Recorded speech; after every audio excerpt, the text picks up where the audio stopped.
Welcome to the Inspire to Invest podcast, where we're sharing inspiring stories from business owners, entrepreneurs, and real estate investors on the pursuit of wealth and financial freedom.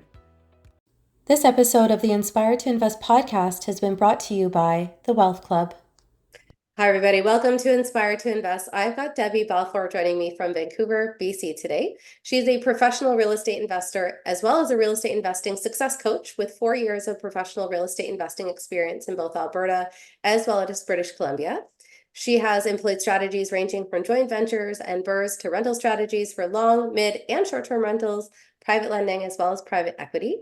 She's the host of Let's Talk Real Estate Investing podcast. She's a creator of a transformative 5-week online course and creator of the REI Business Transformation Academy program. So thank you so much for taking time out of your schedule to be with us today. How are you? I am wonderful. Thank you. Thank you so much, Serena, for having me. So obviously we were talking a little bit offline before I hit record, and we were talking about how you got started in real estate a little bit later in life. So I thought that was kind of an interesting thing to touch on. Maybe you can talk about how that came into your life and why you kind of moved full force with it at this stage. Definitely. So I didn't start real estate investing until I was 50 years old.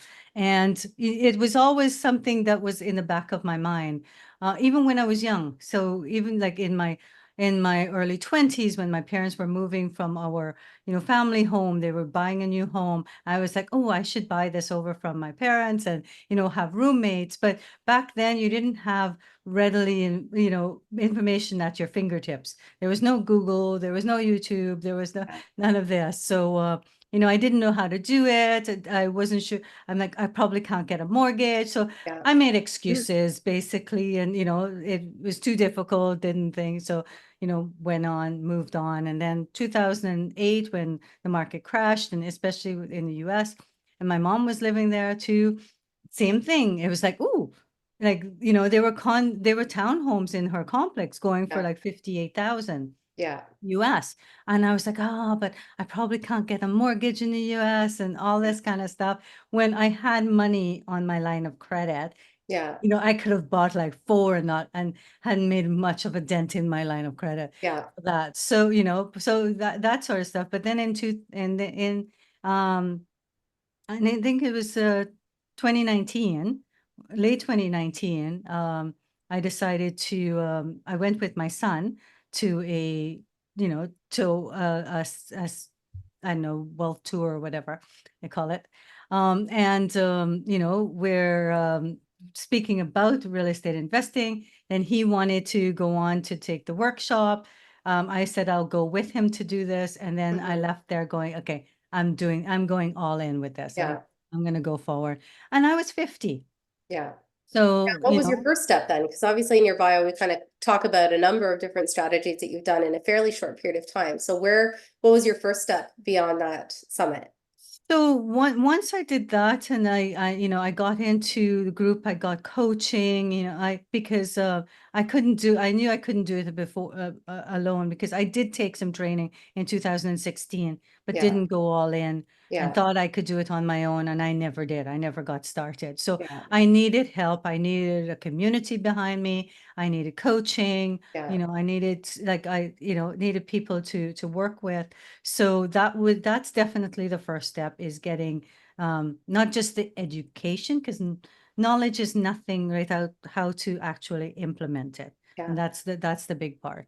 And then the next one was, I was like, I needed to get started like today, because I just invested a lot of money in coaching, but also I had like a short runway left in my life. And it was like, I had all this time to make up for. So I was like, I'm going to get going. So I started out by doing a financial joint venture partnership. That was my first thing, because I wanted to get in the game.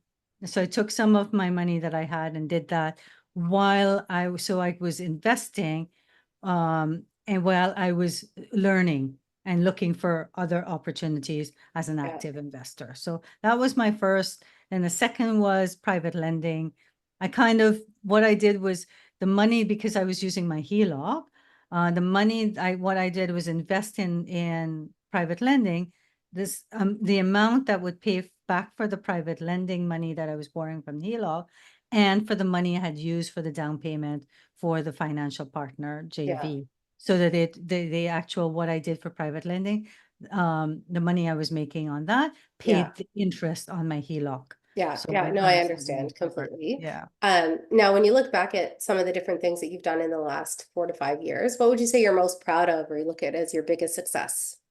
Um, I think it's just all the knowledge that I gained through practical steps that I didn't hesitate. And, sometimes I think maybe I should have stepped back a bit and not gone. Yeah. So, it takes some time to, so there are some lessons learned there, but the fact that I took action Yeah. and, and although, and they were all, so far, I haven't lost any money on any of the actions that I took. And then each of those was, got me more learning, got me more what not to do, what I should do. And Yeah. also I learned from that what I like and what I didn't like. Yeah. So when Yeah. you do talk about things that you like or don't like, can you talk about what those would be and why? So, I was going against my why for so I did BRRS as while I was working. Yeah. So I'm no longer working now. As in I'm not no longer working for a corporation, working for myself. But at the time I was working for a corporation and doing this on the side. And I did BRRS because I loved making something ugly into something beautiful. Yeah. And although I have zero interior design training, I fancy myself as a as a designer, Yeah. right? So I really like that. So I've actually renovated 5 properties. Nice. Yeah.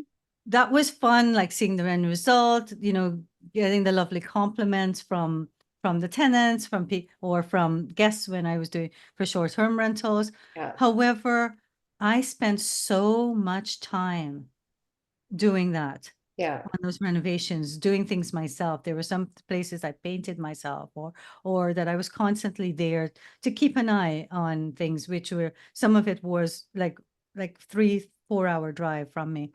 Yeah. So being there all the time and then doing stuff, it took me away from my why, and my why is the time spent with my loved ones. So Mhm. I didn't see my mom for like 3 months at one point. And she's part of my why, to spend as much time with her as possible. Because I lost my dad, when he was like only 57. So Mhm. that's knowing that tomorrow isn't promised, is a big thing. Yeah. Same thing with my kids. I didn't have the weekends with the kids. I was I mean, like, another thing on my vision board is to eat healthy and to cook and be able to cook healthy, but Yeah. we were eating out constantly all the Yeah. time. So Yeah. yeah, so those Yeah. were like, that's kind of, thing. So that's the thinking back, I should have maybe done something more passive, Mhm. right? Yeah. Which would have alleviated that, because I had enough money. The money that I spent on 5 properties, Yeah. right, as down payments, was enough to do a really good passive investing. Yeah. Yeah. No, I understand that. And there's pros and cons to everything, right? So you live and you learn. At least now you know going forward what you kind of want to stick to. Now, in terms of things like challenges, what would you say is one of the biggest obstacles that you've faced and how, you've worked on overcoming it? So, one is regulations, especially recently. So, we know that governments have been putting in a lot of regulations. So I mean, we have all suffering from the interest rates ones, but here in BC, I had my 3 of my properties, no, 4 of my properties were short-term rentals, right? I was saying 3 first because one was already a 30-day plus. Hmm. But BC has recently, in May of this year, now said that unless it's your principal residence, you can't do a short-term rental in it. And they've defined short-term rental as anything less than 90 days. Oh, 90 days. Wow. Yes, so even my 30-day plus ones don't qualify for that. Wow. Yeah. So that's challenging. That's been a challenge. Um, and I've done several different strategies on different properties to overcome that. One I sold. One closest to home I sold because that one was, the market is still very good for that. It's, it was a condo, so the condo market is still in high demand. There was low supply, high demand on the condos. Yeah. The market price was still high on that. So I decided to sell that one. Yeah. And then the other reason was I was highly leveraged. So I needed to bring down my HELOC a Yeah. bit there. And then the second strategy that I've done is the two of the properties, they're side by side, they're duplex, right? So front and back, Yeah. actually. And those ones I converted to co-living Oh, okay. because it wouldn't have couldn't sustain it as a long-term rental. Yeah. I tried selling, nobody was biting, and I'm not selling for a loss on it. So I did co-living. What I mean by co-living is like the student rental for that's not students. So Yeah. I do have some students in there. So my Yeah. place was Airbnbs. They were short-term rentals, so they were Yeah. beautifully furnished. They had everything in it. So I advertised that buy a room, bring your just bring your suitcase, everything provided in Yeah. there. And I've been able to get much higher rents by doing the room by room, Yeah. than I would by even renting it out as a long-term, furnished rental. I Yeah. tried that strategy too. I was doing like a few at a time to Yeah. see which one would go first. But as Yeah. soon as I advertised for the co-living, within minutes, I had 10 people Wow. And how inquiring. are you finding the quality of those tenants? They've been pretty good. So I've been very good at Getting them. screening. Yeah. I do have one, as I say that, that's, messy. And I went against my gut on that one too. Hmm. Right. And I was like, I should never go against my gut. But with her, I was like, kind of iffy on it. Yeah. And she is becoming a problem for me right now because she's messy. And not just like, like she's used to being living at home with her parents, Yeah. and she's not cleaning up after herself. I've been sending group messages, just Yeah. not picking on anyone, but say, remember this, remember that. Now, are there any rights that would be different because it's a co-living situation instead of the entire property as a landlord? Yeah, well, slightly in that she's affecting other people in the home. Yeah. So Yeah. she is renting her room, really, and not the entire home. Yeah. Right. So, yeah. So I just actually got off the phone with a lawyer to say, how do I approach this? Yeah. Because I haven't spoken to her directly about this issue, and only that I recently found out about some of the things that have been happening. And I'm Hmm. like, guys, you guys needed to bring this to Yeah. me so I could speak to her at the time. Yeah. So I have spoken to a lawyer. So, and she's given me pointers on sending an email, pointing out in my lease agreement where she's in violation of that, Yeah. saying that, giving her time to rectify. So then, then over the next month, we're going to see how things are.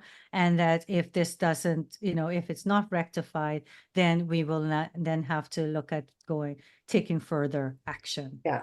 Yeah. So, No, understood. Okay. yeah. Well, on that note, we're just going to take a really brief break for a word from our sponsors, and we'll be right back. Welcome to the Wealth Club, an exclusive community dedicated to elevating your journey towards financial freedom, well-being, and success. The journey to 1% starts here. Join like-minded leaders and commit to growth for the mind, body, bankroll, and soul. Learn all the proven techniques to change your life forever with direct access to a massive team of more than 10 tried and true experts. Moreover, members enjoy priority access to investment opportunities, job openings, and partnerships within the community. For just $1 a day, members gain entry to specialized forums covering a wide spectrum of fields, discover diverse income streams, new opportunities, collaborations, and employment. Partake in weekly Zoom calls with our team and join monthly live Q&A sessions. Compete and win cash prizes. Active members top the leaderboard for monthly rewards. Ready to get started? Join today to unlock your true potential. To sign up, go to scroll.com/The Wealth Club. I value transparency, integrity, and trust. If you choose to work with me, you can be assured that business will be conducted honestly and openly. Time is of the essence in this industry, so you can expect nothing short of quick, clear communication from me. I'll keep you informed every step of the way so you feel comfortable throughout this entire process. Our homes are where we eat, sleep, relax, and play. My clients' best interests are at the heart of everything I do. And with this said, my service to you doesn't end when the transaction does. As your realtor, I'll not only help you buy and sell your property, I'll also educate and support you along the way. I want to help you fulfill your goal of home ownership and become your trusted real estate resource for life. I can't wait to share my passion for real estate with you. More importantly, find you the perfect house to turn into your home. Looking to buy, sell, or invest in Durham Region or Toronto? Let's chat. Inspired to Invest is proud to support the Beyond Success program. In today's complex world, it's absolutely crucial for our youth to learn how to take charge of their financial future. We believe that every young person deserves access to accurate, practical financial information. Designed to bridge the gap, the Beyond Success program leverages a comprehensive educational bootcamp to equip young minds with essential financial literacy skills. At Beyond Success, it's not just about teaching financial literacy, it's also about fostering a foundation for a prosperous and empowered future. Join us. Together we can build a brighter financial future for the next generations. Join us. Together we can build a brighter financial future for the next generations. Hey everybody, welcome back to Inspired to Invest. I've got Debbie Balfour here with me today, and she's talking about some of her successes and challenges as a real estate investor, and also how she got started with investing a little bit later on in life. Now, one of the things that I always like to ask people is, what's one of the craziest things that they've ever experienced as a real estate investor? Well, I don't know if it kind of impacts being a real estate investor, but last year I lost my entire home in a fire. Yeah. So I think that's the craziest thing that's ever happened. When you look out your window and your neighbor's hot tub is burning down your house, the whole backyard was on fire.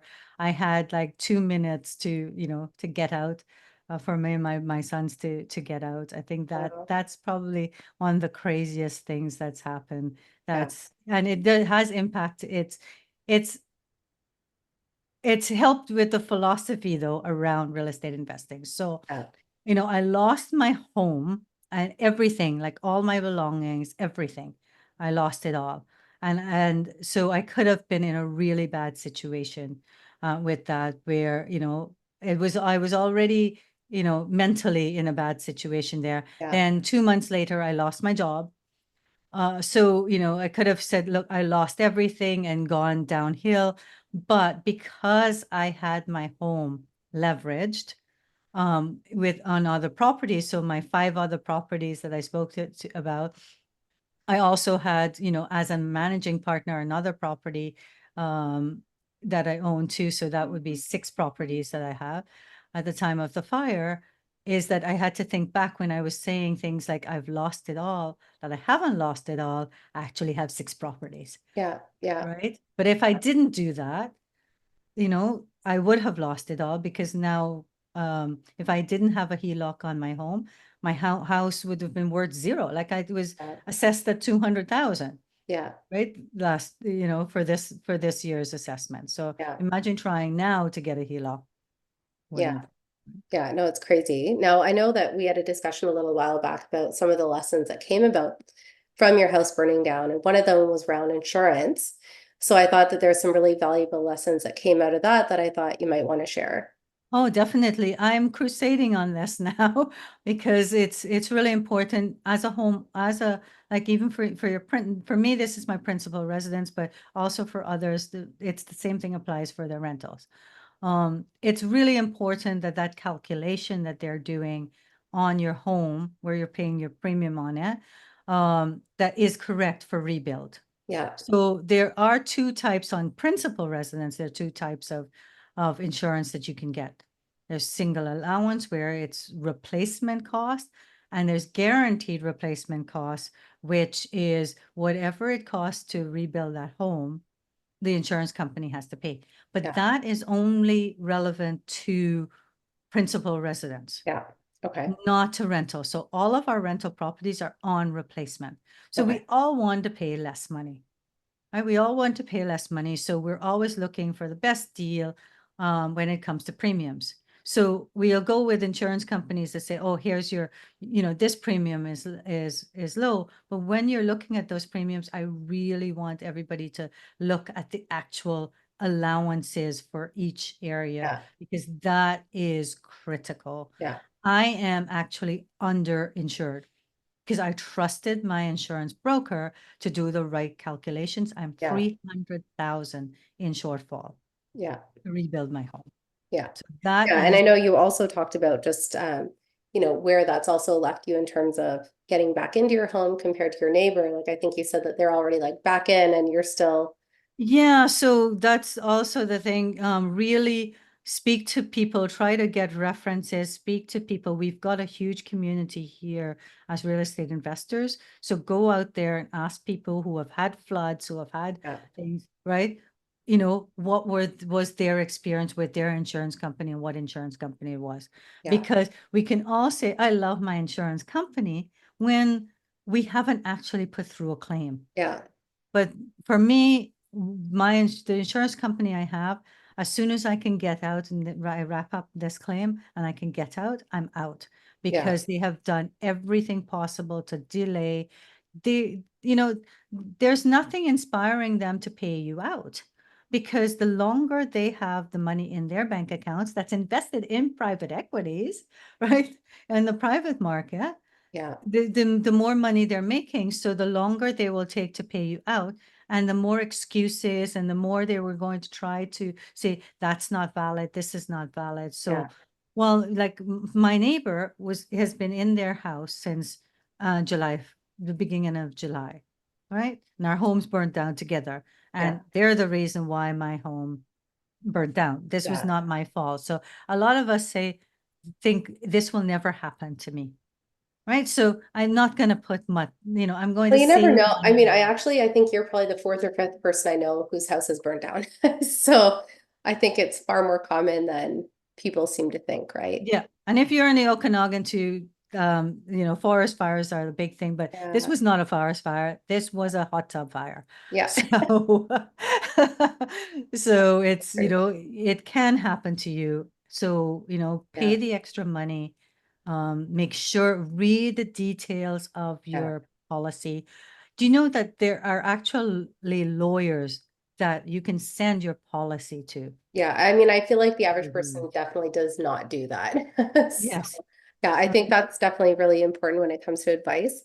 And that kind of leads in perfectly to my next question is obviously you have been part of these different real estate investing communities as both a student and now as a coach. So what would you say is some of the best advice that you've come across in the last 4 to 5 years? Um, I think that for people who are the best advice for people that I hear and is constantly there, but it's just kind of becoming very gimmicky, is how important the right team is. And the right team is not easy to find. It will take you it took me 3 tries at an accountant before I found one that I like. Yeah. So you Yeah. will go through. I'm laughing because I had my own business, so I understand completely when it comes both to like lawyers, accountants, Yeah, employees. contractors, all of these things, you will go through quite a few, and, fail fast. When it doesn't work for you, get out, Yeah. right? Find a thing, Yeah. but the right team is really, really important. Yeah. Like, Yeah. I couldn't agree more. yeah, so I think that's the biggest advice I would say. Yeah. Now, in terms of where you're at, I know you talked about some of the things that you didn't like and then also the things that you do like. Now that you kind of have a better idea of where to drill down on, what would you say is next for you in terms of what do you think your next 5 years would look like, or what do you want it Funny, to look like? funny thing is that I said that about the passive investing and things like that, and I actually want to go active now. But the reason for this is now I'm now a professional real estate investor and a coach. So I don't have that. I'm not trying to fit in real estate investing while I'm working. That Yeah. created all that stress. Yeah. So I am looking at active investing in the sense of I'm going to stay away though from being a landlord because of all these regulations. Yeah. And I want to be more in the area of, infills, land development, maybe even flips, right? Yeah. Once I can feel that the market, the demand is there, that I'm not going to hold a home too long on there. Yeah. But going into that active side of things is definitely the way I want to go, providing beautiful homes, like I said, making something ugly into, something beautiful, or something that isn't there, Yeah. that sort of thing. I'm rebuilding my home right now, which has been really fun, actually. Yeah. Yeah, unexpected, and I'm sure not how you wanted to like remodel your property, but No, it went right back to silver studs. lining. So I could I've been able to totally transform most of it. I've had to keep, the architecture on the outside the same. Mhm. But the inside I've done lots of changes to Yeah. make it more what I would have always wanted, Yeah. right? We were putting in things that we've always wanted, but also thinking about resale too. Yeah, smart. Yeah. Yeah, because that's the thing. I think a lot of homeowners sometimes do things that maybe they like, but they're not thinking of the time that comes when they're looking at potential buyers. Now, obviously, the name of this podcast is Inspired to Invest. So I always like to ask people, what's a particular quote that motivates or inspires them? So actually, there's a whole bunch of different quotes that I've liked, but something just in the last, like this weekend, a quote I heard, and it really resonates. And I would like everybody to think about this. You can make lots of money, or you can make lots of excuses, but you can't do both.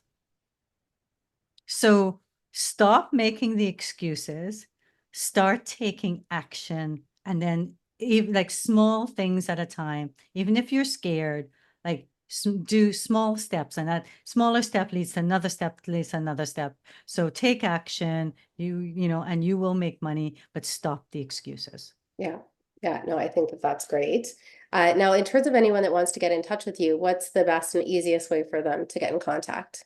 So I've made my email address and my website really easy to remember. So it's Debbie@debbiebalfour.com is my email address.